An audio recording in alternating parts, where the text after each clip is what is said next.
Okay, so we have touched upon the matter earlier today, time, and that time matters. Time to reflect, to make room for imagination, to active new ways of thinking, to surface frictions, and to notice more than human agencies. In the long run, this challenges how we design, how we value, and even how we teach architecture. This is something our next speakers give generous space for in their practice. Animali domesticini. With an I. Domestici, but domesticini is also cute. Yeah, okay, this is my adding then, sorry. Founded by Alicia Lazzaroni och Antonio Bernacchi. Okay, thank you. In an experimental design practice moving between nature and culture, the human and the non-human. Please give a warm welcome to Alicia and Antonio.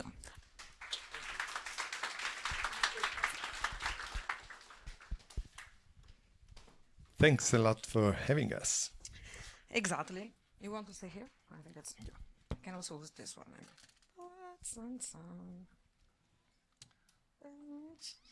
Good afternoon, everyone. Good afternoon. And thanks a lot again. Thanks for the invitation, and I hope that you are having a pleasant day. So, our work, as was briefly introduced, sit in the realm of, let's say, critical speculation. We don't make buildings for different contingencies, but we try to provoke conversation and explore different design processes that could also be rooted in a post-anthropocentric perspective. We do that through exhibition, publication, and also a lot of teaching. That has been a fundamental source of reflection in the last 10 years, almost. We are concerned with ecology in its widest and relational sense, and within Animali Domestici, also in relation to the exhibition topics, and we have tentatively elaborated different approaches to slow down typical design processes and also put in question priorities that are still mostly taken for granted. So, this act of slowing down can also be very much a strategical and an ecological practice to, think otherwise and hopefully also act otherwise. And to foster these processes, we have piled up, literally, a variety of different ways of observing, of recording, of crafting, of designing. Here, for example, Alicia is 3D scanning a Burmese python with an iPad. To be able to be, let's say, better choreograph the complexity, sometimes at the beginning, cacophony, of inquiries that, being ecological, they actually span and ripple across many different concerns and dimensions. So in this case, the Burmese scanning was, of course, an exercise of attuning, literal attuning with particular non-humans. We used to live in Bangkok, context, and that was happening maybe in our garden. But let's say direct observation have been one way to engage and follow stories.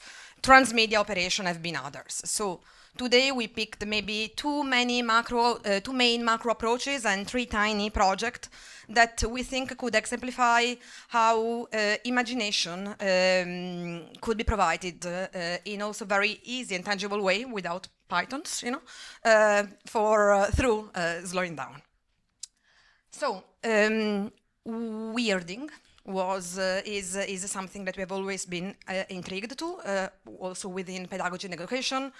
To be uber simple, in post-humanities, weird often means, making the familiar unfamiliar. It's a very productive disruption that make us to pay attention, a bit more in depth to think. And it's also a method of estrangement that maybe unsettles something that we generally take for granted. Categories, nature, human, progress, you say one, right? And so the point is, can we apply it also to buildings, no? And what media could help to question them? So we would like to start from a very small experiment that we did for a publication of the Sensing Earth project for Arkitektskolan. We are actually based in Århus in Denmark, so context again, that we developed with our dear colleague, Carolina Dyer, titled a bit echoing Donna Haraway, What Architecture is With. So it takes inspiration from an image comparison. A stinging nettle, as depicted in typical Western botanical drawings on the left, and on the opposite side, the same plant showcased in the Central American Codex de la Cruz by Biano. So one, as you can see, is quite clean, is isolated, is very neatly depicted, while the other is presented together with the soil and the roots that coexist with. No? So the question is very much, where does the nettle end? And can we also separate the nettle with all the things that is connected through the environment, with all the other like things and bugs that is entangled with? These are other illustrations from the same publication. This example was brought to us by the soil landscape architecture scholar Seth Denison, who was a host in our school in a symposium that we organized called Subterrarium. And we immediately think that this question could be actually quite interestingly extending to the architecture realm, no? What we include, and how could we, undo typical black and white distinction and follow, architectural entanglements of also, namely, buildings through basically their many ripple effects. And also, how do we relate with these spheres, how we can operate with them, within which realm, within our profession. So the idea was very much to start from the core discipline of our, discipline, documents, technical orthographic drawings, and therefore ask the same question through them. What is included and what is not, and how that changed our perception of what we could relate with. So we all know, I guess, technical drawings, they have a specific objective that determine precise convention and also a precise selection of elements, characteristics, and hierarchies. And therefore, also, they are connected to different levels of abstraction to make it operable. Broadly speaking, a base plan show maybe a special organization, details show construction, more specifically tender drawings capture cost through material definition, through manufacturing, and shop drawings show also, like the actual assembly of certain components. So if we consider buildings, right, as entangled with multiple human and non-human actors, many of which are invisible, we ask where and also how they could find space in the very dry realm of disciplinary technical documentation. So for this experiment, we picked a very, an example, a well-known example, well-documented, well-accessible, the Århus City Hall, designed by Arne Gjausen and Erik Müller in late 30s, widely considered a masterpiece. And basically, we try to look deeper into it, following its multiple relations across space and time, asking, where do they start from? So, for example, the stone, when that particular stone comes from, so we start to track all the routes that were basically the shipping route of, the stone that end up there from the original quarry. The floor of the atrium was made by a bog oak timber that is approximately 7,000 years old, very, very hard, probably inhabited by multiple things in its life, but also how it is clean and by who right now. And what if, especially, we add all these ecological layers that can expand to landscape to technical drawing? So we speculatively remade this set of tender drawings, and we try to very much expand and include what is generally excluded. And suddenly nothing is empty, basically. Everything is full. There is no a single portion of paper that rests undrawn, no? And so, of course, that is by itself quite interesting, but we try to follow up and to follow the intrigue that is there when you follow also, like a disciplinary technical domain, no? Instead of moving maybe in another realm. And we try to, again, a bit lightly, a bit speculative approach conventions that act with a very specific language that, again, allows us to generally think and communicate certain questions, but also prioritize what we are interested in. And so we basically you know, we went a little bit behind. Conventions are very much born out of symbolism, born out of tradition. For example, historian Alberto Pérez Gomez studied very much how this hatching of insulation come from the original symbology of air, and is the same that you can see, you know, in these Elizabethan collars from 16th, 17th century that generally symbolize the air gap, the disconnection between the nobles' head, their thoughts, their souls, and the, you know, early vulgarity of their bodies. And so convention really allow us to focus with precision to things, element, and maybe to inject new meanings. So we made our new conventions. We built a set of etches that basically were trying to depict different things. How you can hatch convention for seasonalities, how you can start to, you know, like bring in natural cycles, different type of you know, like again, extraction aspects, how you can trace human labor, how you can bring into the paper with a very mundane hatch microbial activity. And through that, I mean, we thought that a fairly amount of architectural imagination was mobilized. So this is the whole drawing together, and it was a small publication. Now let's jump to another strategy that we wanted to share with you that we call frictioning. So friction is a term that we reference from anthropologist Anna Tsing, that in her book titled Friction, talks about this idea of the awkward and creative quality of things when they meet across difference. So when different things meet each other, what happens? And her book talks about the sort of smooth and frictionless world of global capitalism, and how frictions are instead the processes of resistance, of negotiation, that are sort of related to specific ecological localities, no?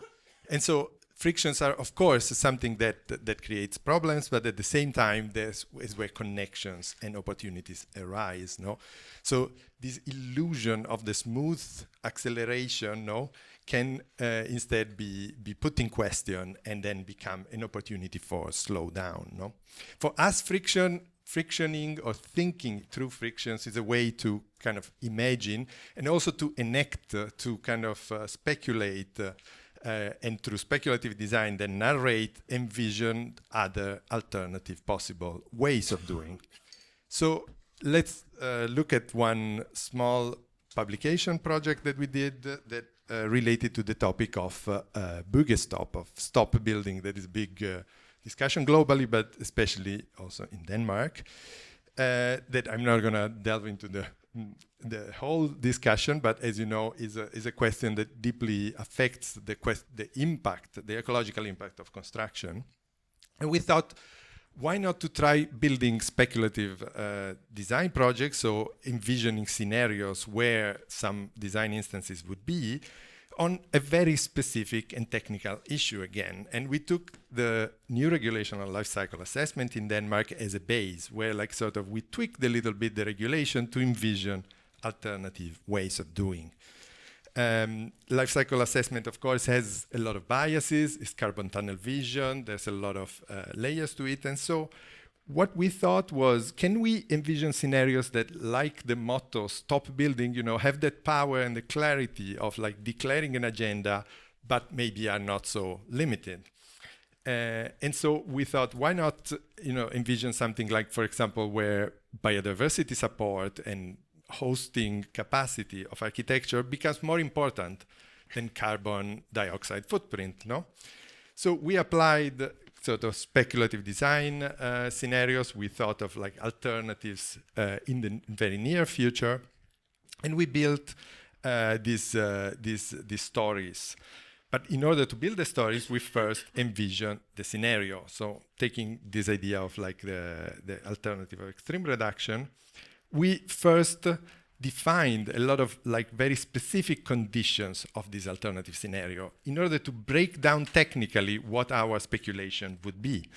So in this case, then suddenly the construction would need to be connected to a wetland to get paludiculture materiality in it, would need to have different system to deal with the wastewaters, would need to be able to host, to kind of store water within the construction itself.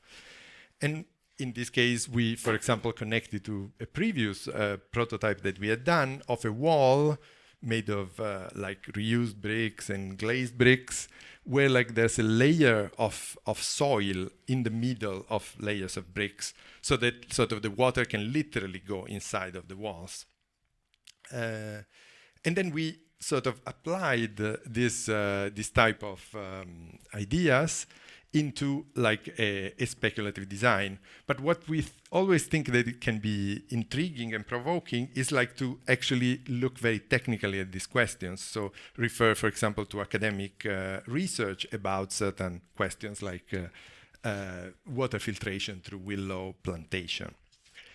And in this way, we sort of then build stories and envision them through highly high definition, highly realistic three-dimensional renderings. And here you see one vision of the wet course of this story, no? And of course, how to then craft this story that is not just an image, but has more depth of color, more depth to the understanding of how life unfolds there and what kind of frictions happen between humans and non-humans, for example. We thought of like building a story, writing a story. But since we are not good at writing, what we did was taking some critical articles of other projects, in this case, kind of articles by Olin Wainwright on The Guardian. That match more also the tone of the slogans. And then we rewrote them by substituting some words and sort of changing the article into another story that incorporated the story of this speculative scenario. At that point, sort of a lot of anecdote, a lot of like tiny details appear into this space, no? And therefore the idea of the speculative scenario is not just a narrow, thin, like technical idea, but it complexifies with a lot of other stories. In this sense, we refer to a theory of like the so-called anecdotal evidence introduced by media theorist Sean Cubitt, and sort of then enter into like narrating a lot of the potential conflicts, the encounters that in this speculative space could happen. And therefore, like also the detail and the precision of 3D modeling in this case is a way for us to give substance to this imagination, to enter into like the tiny gaps and like imagine what could happen there. These are some of the other scenarios that were part of this project. And then we just wanted to give a tiny glimpse of a recent project that we've done that has a similar framing of a speculative scenario. Is an alternative version of the integral urban house that was an experiment of the mid-1970s in California, of transforming a suburban house into a kind of integral ecological ecosystem, a kind of closed loop, you know, those early pioneering days of ecological design, where they created a manual that explains you how to transform suburban houses into integral ecological ecosystems. And so we applied that to the contemporary situation in Denmark by transforming a suburban Danish house into an ecological ecosystem. And shake a bit the anthropocentricity of the 70s. So in this way, like a lot of the solutions of the original project were channeled into this vision of how to transform that, and then a lot of the assumptions of back the 1970s were questioned by us into especially shifting the anthropocentrism to other domains. Again, we envisioned it through highly detailed 3D models that were rendered in super high resolution, and therefore that resulted in the possibility of then building up a sort of large-scale diorama. So these images were printed in 1:1, so that you can actually go and like see the images at full scale. You can relate to the objects and the elements as if like they were there, even though they are clearly declared as just a fiction, no, as like a theater set. And so a lot of these tiny details where you realize like the negotiations where like certain animals and other beings are coming in place can be like more tangible, even though they still declare that it's just a fiction, because it's just a kind of prop set scenario. We usually end with a quote of Donna Haraway that it matters what matters we use to other matters with, and it matters what stories we use to tell her. But I guess we all know that quote. So thank you.